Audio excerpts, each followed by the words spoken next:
some computational perspectives on understanding moral imagery. So, someone? Yeah, thank you.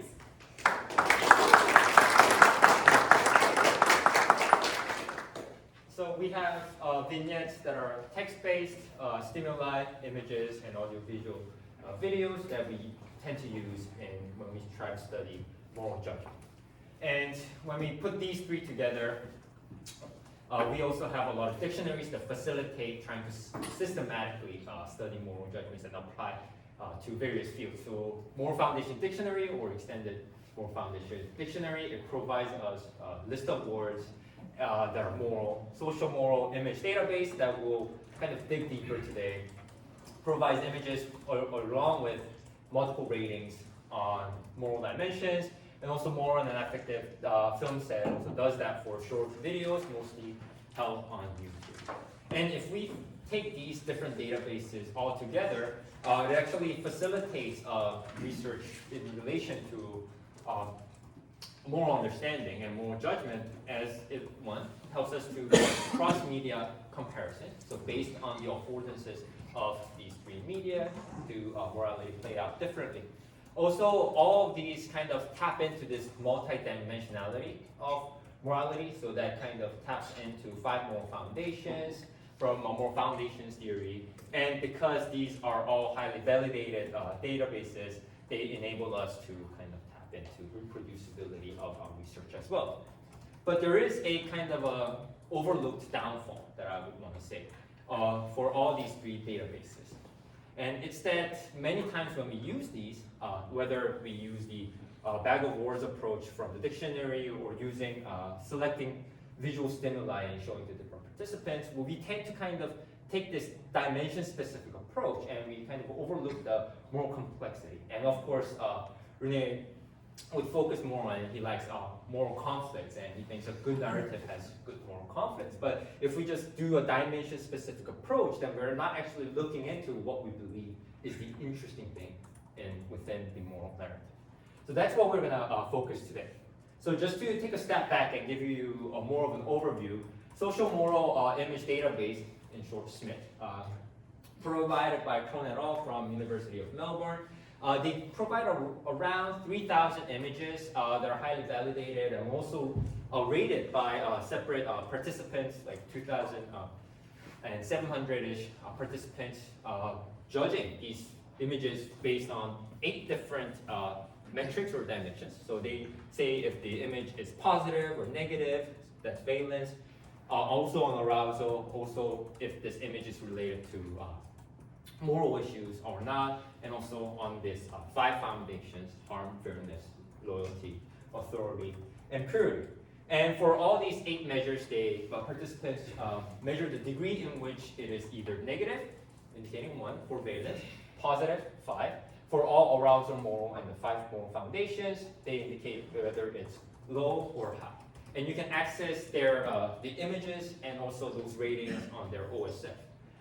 And when this was introduced, they said we are providing a large, reproducible, open access, crowdsourced database. And they acknowledge that there will be some images that they see a uniform judgment among participants, and some images that we actually see variance in the judgment. And in terms of this variance within the judgment, they kind of gloss over, but they do kind of talk about 3 sources of variance. One variance can be due to that the image itself is evoking ambivalence. So some people will say this image is positive, some will say this is negative. And there will be some images that are morally ambiguous, as in it will kind of tap into more than one foundation. And they also talk about another source of variance that is just on an individual level, that people are fundamentally different when they're doing this rating.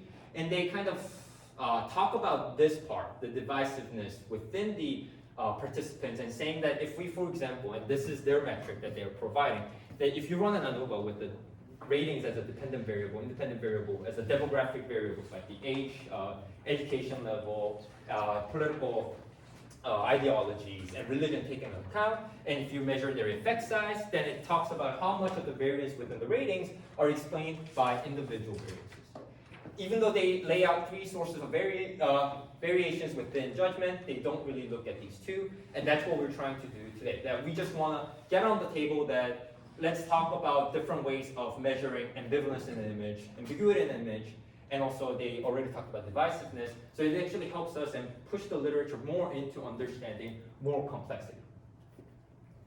And as for to tap into ambivalence, what we did is we first looked at the mode of it of the ratings, and if the neutral was highest, then we just classify it as a neutral image.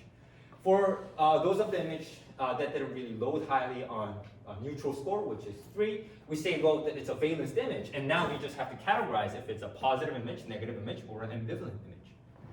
So what we did is we came up with an ambivalent score that kind of takes into the account of proportion of people that rated something as positive as to in comparison to negative. And when we get this score, which I'll give you an example of what these images might look like and the scores for those images are. But the score that we came up with, it kind of identifies a lot of images that are within this database as not being ambivalent. But we do have some, but if we add them up, the 75%, we do have images that are actually quite ambivalent. And if we look at scores on this positive and negative image, even though we have an image that a lot of people are mostly rating as positive, and we also have an image that all the people are rating as either negative or slightly negative, that these also both go and get the score of 0 in terms of ambivalence, because even though their valence is different, they are not, in a way, ambivalent images on their own. But as for this image, where it is I'm not sure if you can see it, but it's a mountain on a high altitude that's very foggy. So to some, it might be a wonderful scene, but some, it might be more devastating. And you can see how there was more of a distribution within the scores, that mostly it loads on 1 and 2, and 4 and 5, indicating positive here, negative here. So we can say images that are classified as ambivalent that actually gets a score that's high. It ranges from 0 to 1. And also those images that are neutral, they don't even get this ambivalence score, that we just kind of take them out separately from the beginning. And this is an image of a building that many people loaded through. So the next part is actually measuring this moral ambiguity. And this was the more of an interesting part for us, because we want to tap into moral complexity. And for this, we actually need to consider 5 scores, because people are rating images on these 5 foundations. And just to give you an example conceptually of how we came up with this, because the crowd is interdisciplinary here, I don't want to kind of feed all the equations and make my presentation less entertaining than it is. So let's just look at 2 of these dimensions. So let's say from authority, going from low to high, harm or care, going from low to high. We'll have an image that might be rated, in this case, high on authority, low on harm, which is clearly not ambiguous, that it just only loads on authority. And also we have another example where it might be the opposite. But also we can have cases where people say, well, it loads both highly on harm and care and also authority. And images that loads there will be highly ambiguous. And then our goal is to come up with one single metric that kind of determines that, well, image that loads here is less ambiguous than an image, let's say, loads on more closer to the triangle. So we are using some sort of a Euclidean distance from most ambiguous to least ambiguous, but then now we have to do this in a 5-vector space, and I can bore you with it later on. But when we did come up with a metric that shows a distribution like this, so we do have many images that are not morally ambiguous, and some are highly ambiguous. Here are some examples. So this is just a diagram with each of the foundations being represented. Here, low score on moral ambiguity. It's actually not even moral in a sense, that people don't even rate it to be moral in any of the foundations. And as for this one, it's mostly related to harm and care. It's an image of drugs and medications on the table. And they do have some people rated that as related to purity, but relatively compared to this, it's just loading mostly on care. But if you look at this example with police walking, patrolling with the dogs, it kind of loads on highly on authority and loyalty to a certain degree. So in this case, this image is morally ambiguous than this, and we also have the other extreme where an image that invokes all moral fiber control. And of course, Wong will say, what's the point of all of this? What's the function? Well, first is, before I go into that, I just want to also talk about how another validity check that we did is all these 5 ratings that are kind of highly correlated in their 5 moral foundations. And when we look at moral ambiguity, this column, they also load and highly correlate with the average harm, fairness, in-group purity, and authority. This makes sense because we're trying to say an image that is highly morally ambiguous tap into multiple moral foundations, and we see this here. So basically, so what? What are we trying to establish here? Well, first we want to provide a potential metric to measure moral complexity and moral multidimensionality. And this is because when we think that this can help us kind of curate or select the moral stimuli that we can use in experiments, for example, potentially a neuroimaging experiment, that using this metric that we know that these are set are examples of images that are only related to one foundation and doesn't actually bleed into multiple foundations. On a similar note, we think it provides a standardized metric to make sense of and interpret results across images. And today we talked about a meta-analysis, and it's important that for Smith, they want people to use these images. Well, if everybody's using them and we don't have a single metric to kind of online them all and be able to make comparisons, then maybe these, even though we're using the same database, everybody's using them very differently. So we think of maybe providing a standard way can help us with even enabling us to do a cross-study comparison. Lastly, this is most of the work that Musa, my dear friend, is mostly leading into with computational moral modeling. What we're trying to do is we're trying to make an image-based machine learning algorithm and apply that to not just images, but sequence of images, which are videos. And well, then is it important that we just only focus on image that evoke one sort of moral salience or moral foundation, or is it better to kind of tap into images or identify different images that are tapping into moral ambiguity or moral complexity? That when we are trying to operationalize what moral conflict is it better to just focus on how we see different moral foundations at different valence, or should we look at them more holistically as a whole? And on that note, we can feel free to take any questions you might have.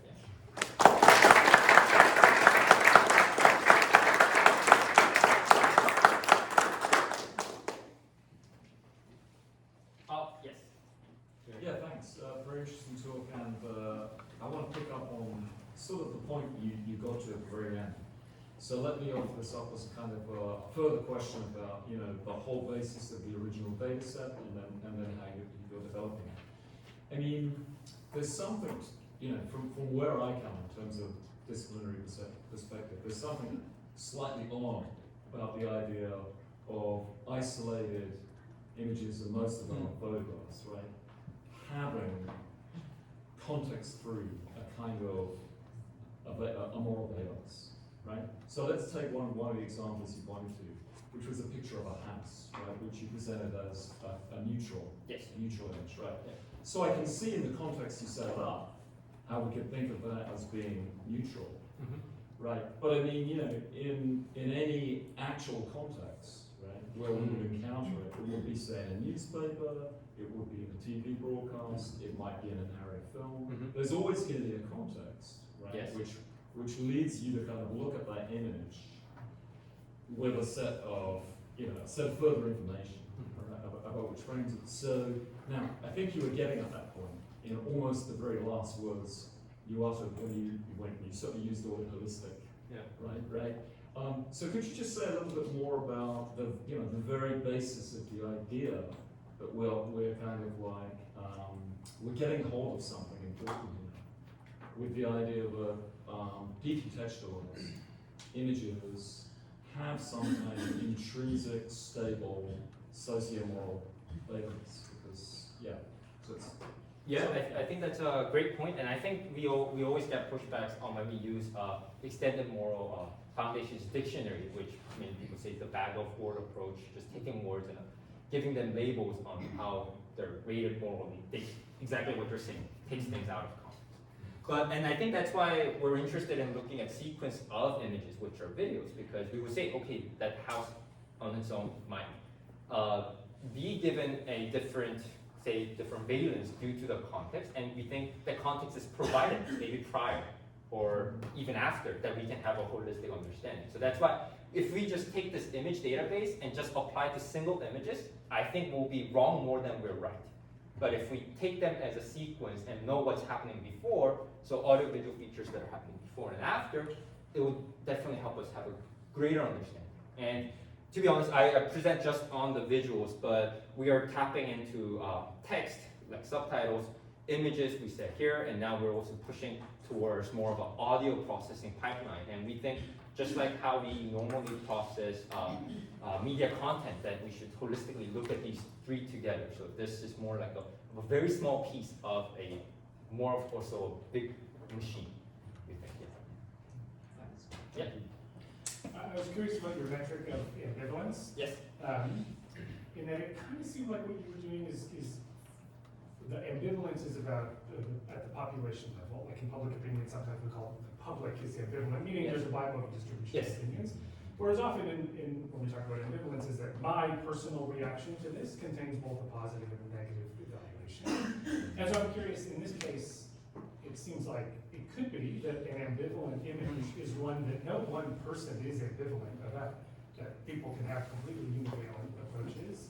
And so I'm just wondering, like, what is it that ambivalence metric is meant to bind you? Like, what means I think you're making a great point. I think given how these were measured, that each participant could only, out of the 8 measurements that we talked about, the valence, normal, and all that, they could only randomly rate on one. So we don't have someone who's rating separately on positive and negative. So in a way, this is looking more at the public level that you're referring to. But so we basically need better definitions that actually match the other literature. But in here, it's more of the public level. I say, no? I just want to follow up really quick. Okay. It might just be a wording issue, and a better label might be heterogeneity rather than ambivalence. Right? Sure. So I think it's really just a labeling that ambivalence is bringing with it a connotation that might be inconsistent with how most people think of the word. Heterogeneity might be a better label. Oh, yeah, maybe. Yeah, awesome, yeah. So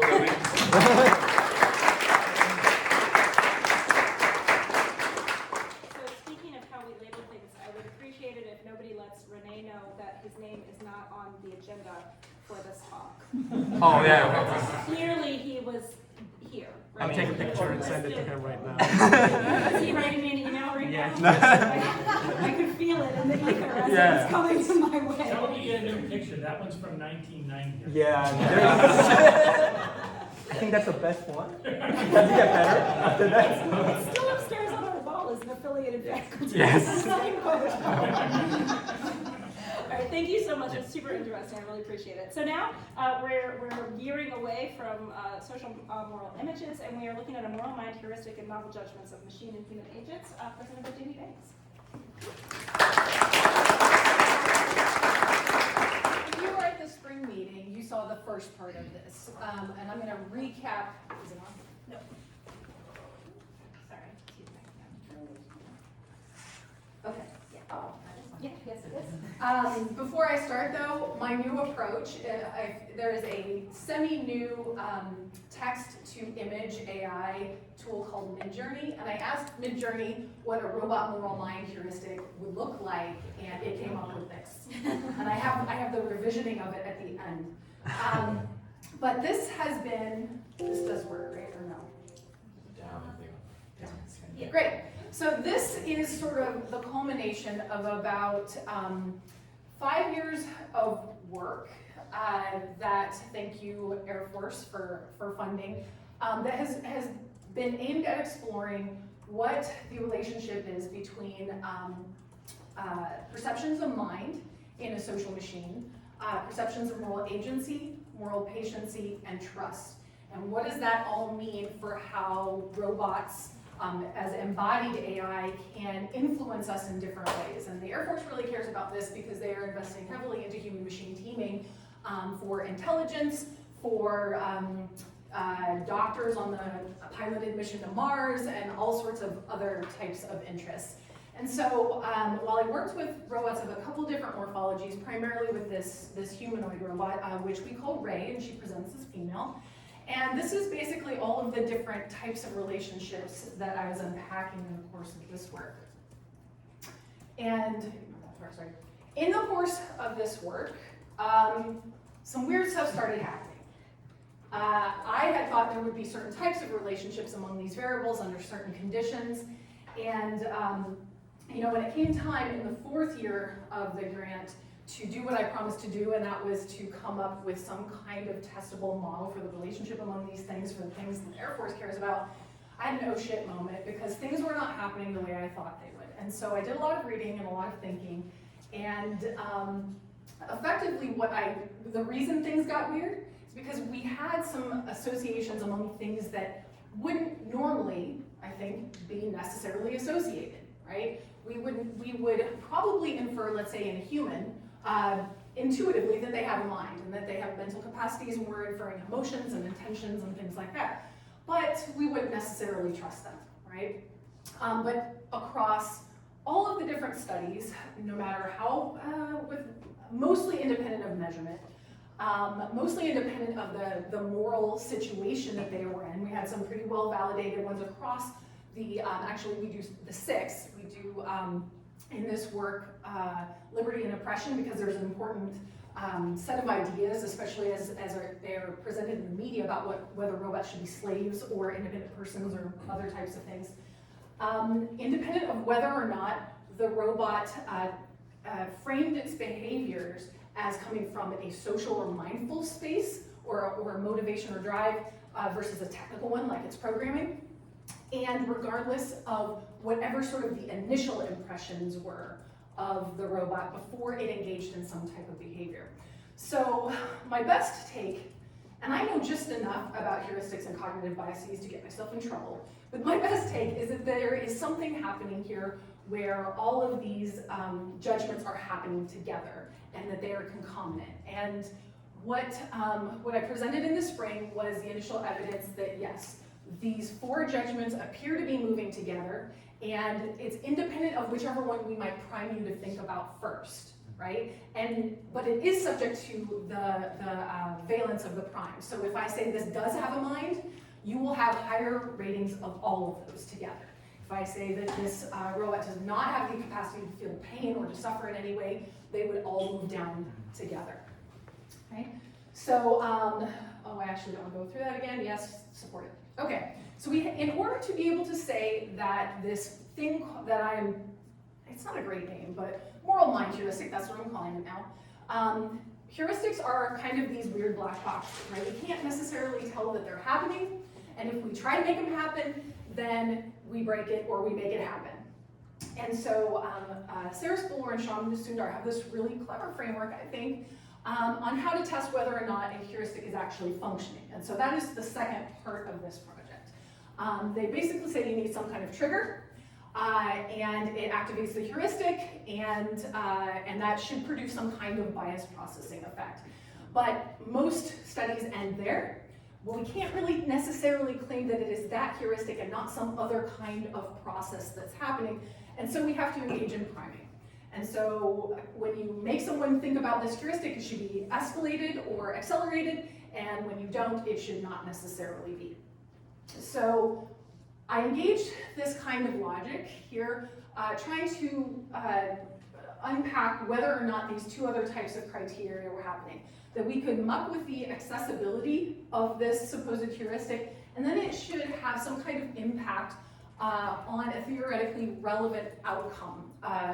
In my terms of, in my interest, that is a social judgment. So effectively, what I have done in the second half here is to look at the difference between robots and humans. That first study looked at robots only. So the anticipation was that the human should probably manifest a moral mind heuristic more strongly because it has stronger social cues, maybe. And we should be able to sorry, I'm losing my words. We should be able to accelerate the heuristic or strengthen the heuristic, except I'll show you what we did here in a second. It was not for humans. We really used the robot as the target here. So this was a prime associated with a robot's moral mind. And then that heuristic should positively affect social judgments, which means a decrease in social distance. Not COVID-era social distance, but regardless style of social distance, right? With a metric that has been validated for both humans and machines that we built a couple of years ago, there are actually three independent markers, Gottman scaled physical distance, conversational distance, and relational distance that has to do with roles. So following Bloor and Sundar's recommendations, 2x2 experiment, you either got a human or a robot.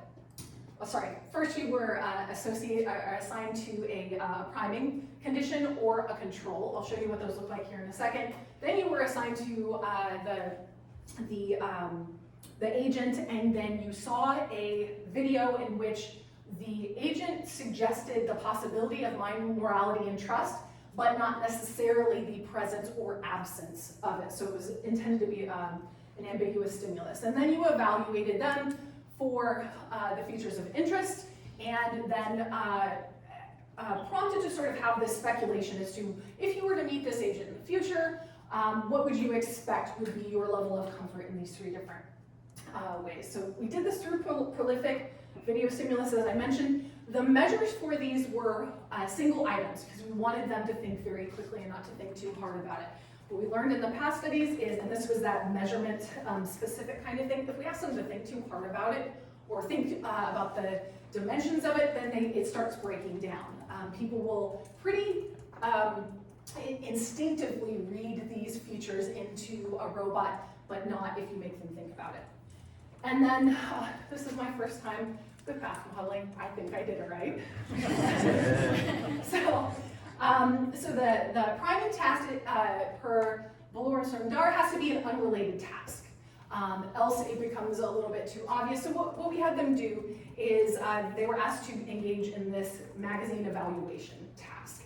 And so this one we created to prime primarily robot morality. In the first study, it had the heaviest weighting as far as when it would pull things in a different direction. And the idea there was, if it's going to happen, I want to be able to detect it, so let's go ahead and use the most likely of the candidates as far as the prime. And then this one has nothing to do with robots, mind, morality necessarily in any of its cues. Okay? And then this was here's a screen cap from the videos. This is Ray, and then we had a human confederate. We trained her to speak in the same kind of cadence, make the same kinds of gestures. It ended up being a little bit weird because it was she was robotic. But the important part was the cueing of the humanness, and ended up trading that off there versus naturalism. And I'm, in the interest of time, going to go through this fairly quickly. Basically, across all three versions of social distance, we do have evidence of moderated mediation. Looking at the first path, I wasn't sure whether or not it would mess with the moral mind heuristic for humans, because I thought it would either decrease it or not mess with it at all. And it turned out to have a small but significant decrease. And for robots, it did strengthen the moral mind heuristic. And then when we're thinking about the second path, we do see in for all three social distance measures, a decrease in social distance, which is an increase in the positive judgment. Okay? And the other important thing here is that we did not see evidence that of a direct effect or a moderated direct effect between agent Q and social distance. I was really glad to see that. I was surprised, honestly. Because that means that we are hopefully capturing most of what the process is in that primed heuristic. The one thing that was a little bit weird that I didn't expect is that the concomitance was stronger for humans. That is, basically replicated the analysis from the spring, looking at how they all fit together, and they more tightly cluster for humans than for robots. So ultimately, what I'm taking this as, and this is because it works for both, I didn't think it was going to work for both, that this was what Midjourney says a moral mind heuristic for a robot and a human looks like. So I'm wondering if this is just sort of a more general social heuristic that happens when we have zero history with a particular kind of agent, but it seems that that sort of looser constellation of those judgments for robots, plus lower values to begin with for the robots, might be suggesting that there are just different types of barriers that robots take in triggering it, but it does tend to happen. So there's lots of important things as far as what it means for human-machine teaming, what it means about the possibility. Basically, if this is working the way I think it is, and it needs to be validated in person, then all you need to do to benefit from this is to make sure that you're priming one. But that also means that it could probably be easily broken, right? As far as the relationship between a human and a machine. There's lots of room to go. I have 8,000 ideas. We'll see how it goes.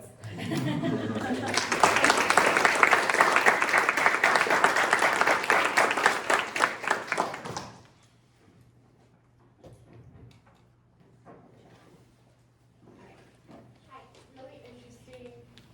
I was wondering if you think that having the manipulation as videos, which I know is really typical in this line of research, so I really don't mean this at all as a criticism, but I'm just wondering. Oh, it should be. Theoretical reason to think, would that be different if you were directly interacting with the person and the... That is the next step in all of this. It is my gut reaction, and Andy actually challenged me on this yesterday. We had a really good conversation. My gut reaction is what we see, so in that past line of work, there are often these pairs of studies, larger online video-based studies and then smaller in-person studies. And oftentimes what seems to happen in that replication is that people are defaulting to more heuristic ways of thinking. And so my gut reaction is really that it would probably be even stronger in a live interaction. I think that the face-to-face situation is more demanding. They're trying to monitor all sorts of things, and so not necessarily, and we don't have scripts for how to interact with a robot yet, right? And so I think they're relying much more on these quick judgments. But as Andy brought up, it could also be introducing a certain level of self-relevance, you know, that more immediate type of threat, potentially. We've been trained really well by media narratives to be afraid of robots. So there's also a possibility that they may think through the situation more carefully, judge more carefully, and therefore be less likely to rely on the heuristic. Thank you. All right, thank you so Thanks. much, Jamie.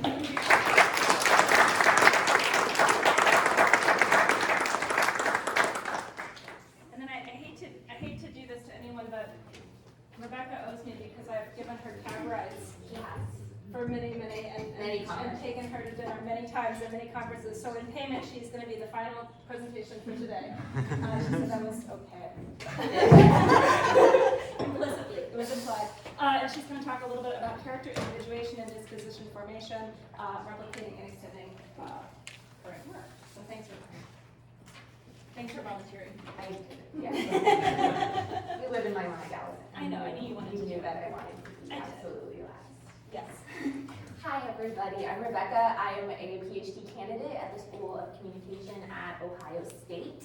And this is a line of research that actually came out of a completely unrelated project about terrorism. And I was noticing this trend analyzing ISIS propaganda, that ISIS was trying to really individuate and humanize their own fighters while referring to their victims as very one-note, very group, very unindividuated.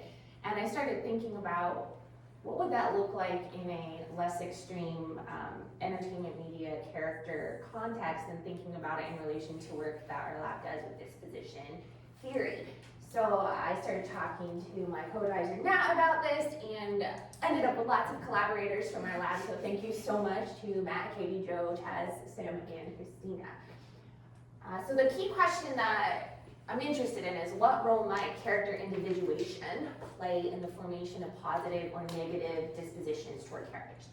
And when I'm speaking about individuation, I'm actually talking about it a little bit differently than how Murray talked about it on the first night. This is pulling more from social psych, and I'm thinking about this as the process by which a person is perceived to be a unique individual rather than part of basically a typecast, so like an amorphous member of a social category. So not so much individuating them from other characters, but from a heuristic or typecast-based assumption, kind of an amalgam. So what I'm going to do is I'll talk a little bit about the theory we've developed around individuation, and an initial study that just was published, just came out online in Media Psych in August, I want to say. And then we have some extension data that we just got about 3 or 4 weeks ago that we've started to analyze that I'm going to share a little bit with you about and talk a little bit about future direction. So we've heard a lot already, thankfully, about disposition formation, which is the first part of affective disposition theory. And that's the part that this initial study is focused on.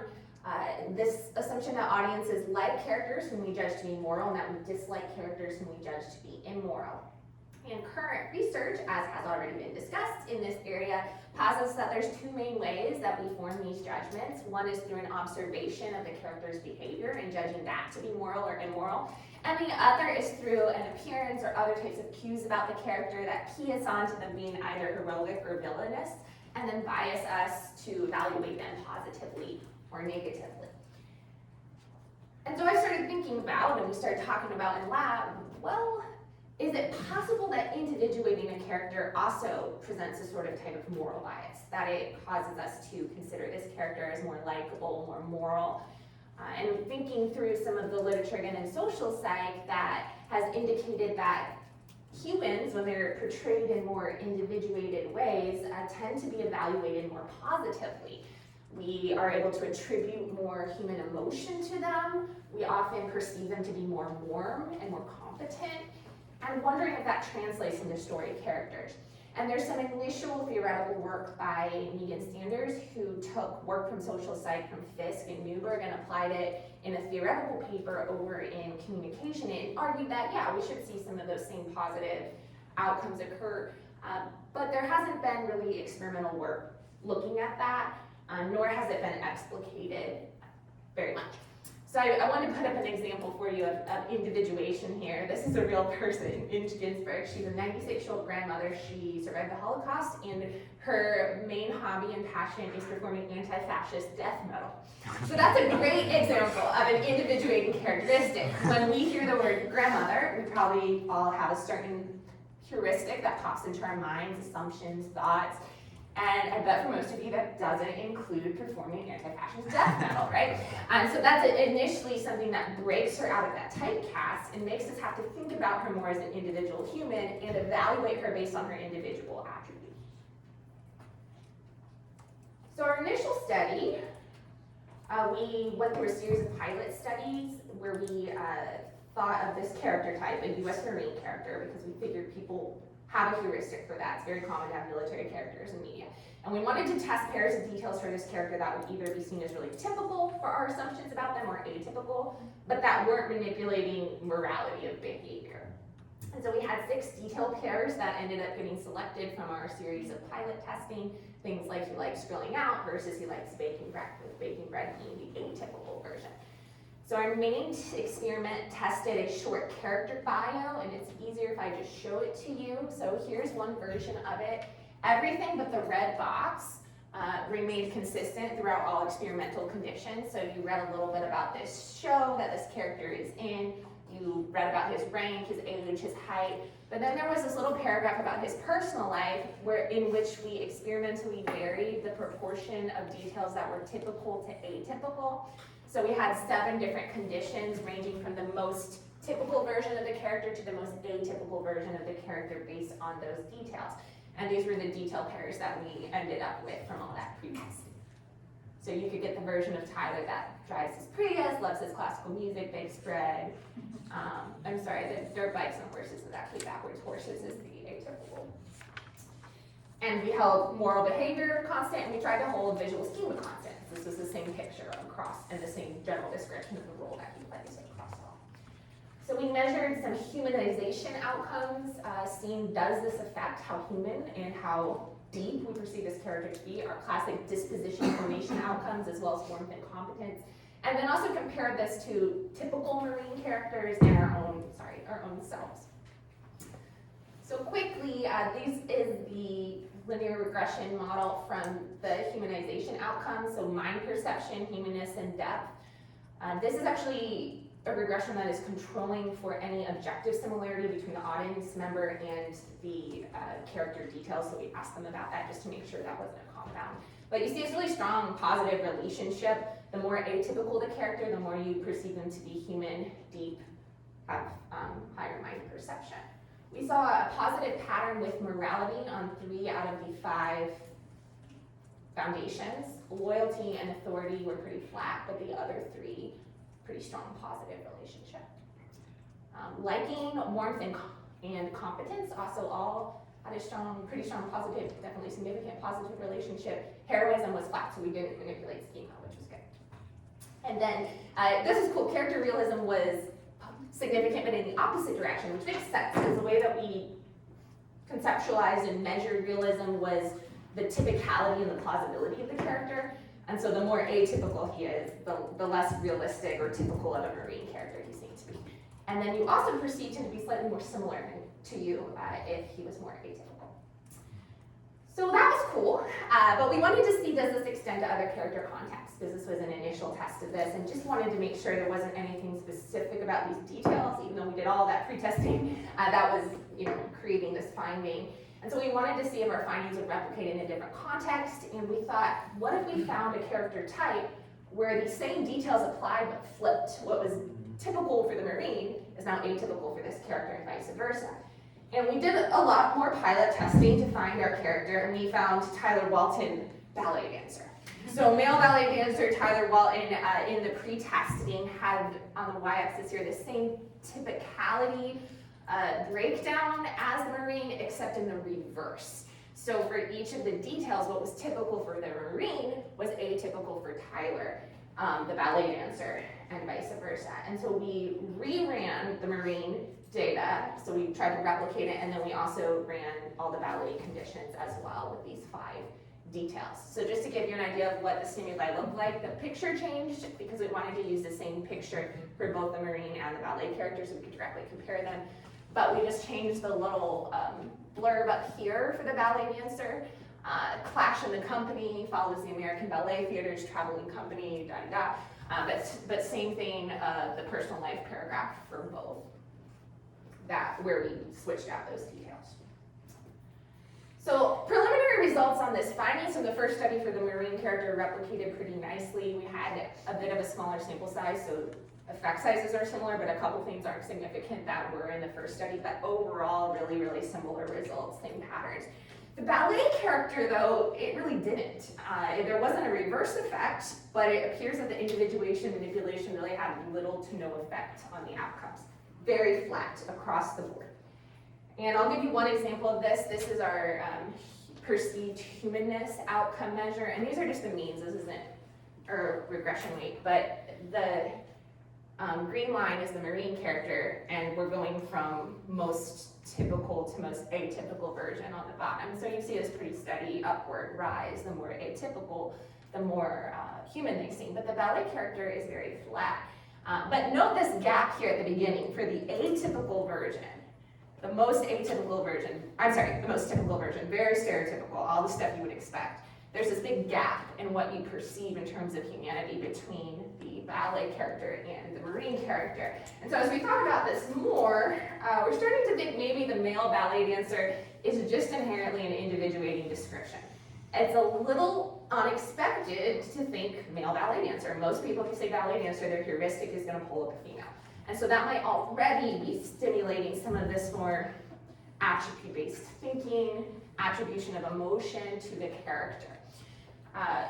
That's true too when we look back at some of the social psych literature that's looked at this in non-mediated contexts. There actually will do unexpected gender and profession matchups as a manipulation of this, so male nurse, female mechanic.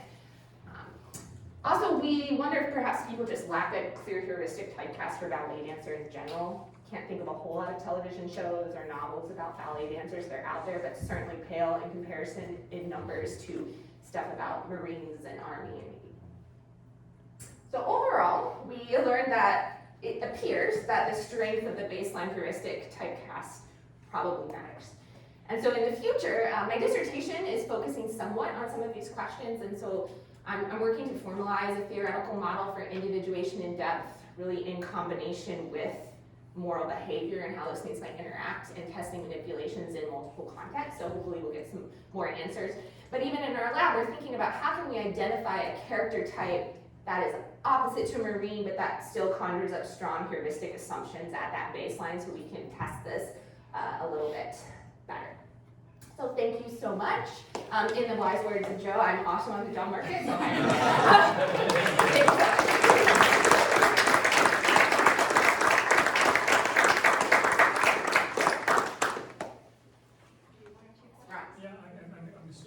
Yeah, I'm guessing that you look at the Marine character and said, well, you have kind of a very masculine stereotype, right? Right. So your goal is to find another masculine stereotype that might be really distinct from a Marine. That's what you're trying to do now? Okay, that's what it is. Yeah, I think at least that, I don't know that it has to be as masculine as the Marine, but it needs to probably be more so than the ballet dancer. And we measure masculinity and femininity this time around, and it definitely does seem like, as you would expect, those details are correlating with that. So it's a challenge. We may just need to flip to females too, to try to find a female on each side.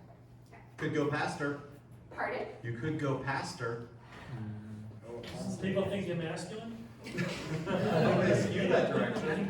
I think there's going to be so much variance there on what people perceive as pastor. Because, you know, if you're thinking like a chef, I don't think we tested anything with food, did we? We did barista, We did that massage. The bear is gonna mess with Yeah, the that. bear will. The television show The Bear is gonna mess with people's stereotypes of. Oh, yeah. Very popular though. I think we may have reached that point. standing between you and dinner. Thank you. Yeah, thank you so much.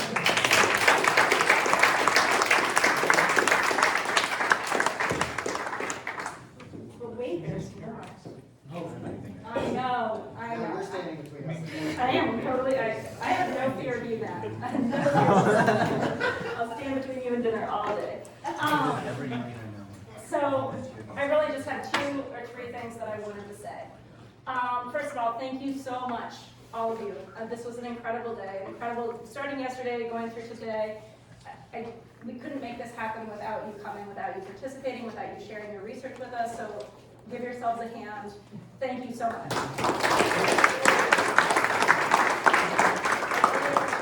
For those of you who don't know the history of this conference, really what happened was I returned to the US in 2016, not just to the US, but also to Michigan State, where I had gotten my graduate degree, and left 5 years earlier.